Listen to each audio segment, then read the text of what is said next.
Well, very quickly, just wanted to first of all thank Kelly Cowles for the live chat just a few minutes ago. Thoroughly enjoyed it.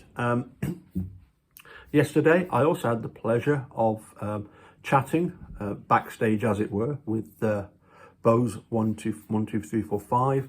Looking forward to having getting a live chat with him fired up at some point, but he's on the other side of the fence, as it were.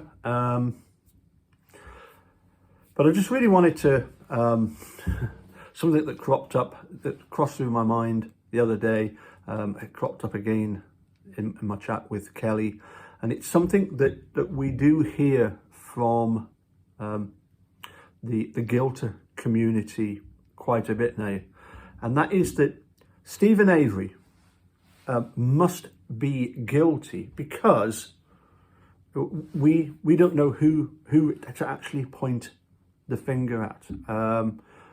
You know, we've got suspicions about so many people in this. Obviously, Ryan, Scott Blodon, Scott Taddick, Bobby Dassey, Mike Osmondson, Manitrock Sheriff's Department, very good suspects. But they say to us that, you know, it must be Steven Avery that did it because we're not sure who the other, we don't know who to point the finger at. And I just wanted to use a certain analogy that came to mind. I'm actually a qualified mechanic. I'm a qualified motor mechanic. A few years back, I got up to my level 3 of the City and Guilds in the repair of motor vehicles. I actually worked for a while in a garage, a local garage. And most of the time, I would say 99.9% of the time, occasionally you'd get somebody that comes into the garage and they know exactly what they want doing to the car. You know, they've performed their own diagnosis. But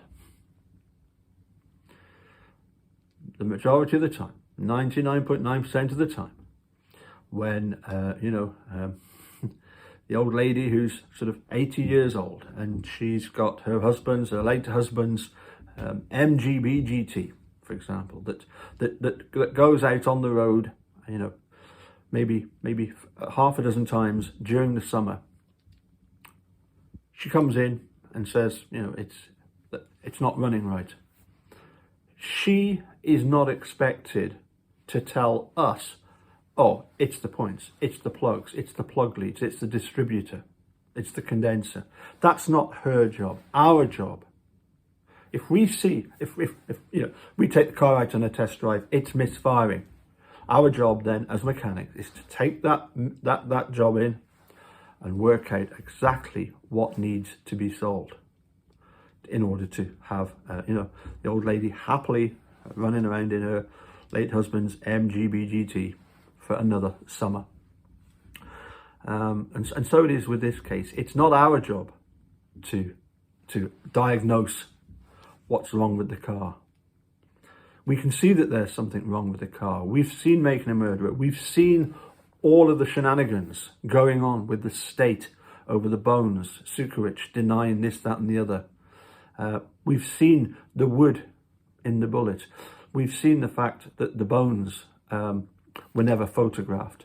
They couldn't possibly have been burnt in an open fire pit. We've seen that the blood is clearly planted. We see that the key is clearly planted. There's Steve's DNA. There's 10 times more DNA than should be. This hood latch swab, there's 90 times more DNA on the hood latch swab than there should be. We can see that the engine is misfiring. We can see that it's not running right. But it's not our job. We're not the mechanics in this. The mechanics should be looking at this case, as in the FBI, some other investigative agency, looking at this case and saying, there's something wrong here. This needs to be put right. Anyway, just a thought. You can let me know what you think, as per usual. Bye for now.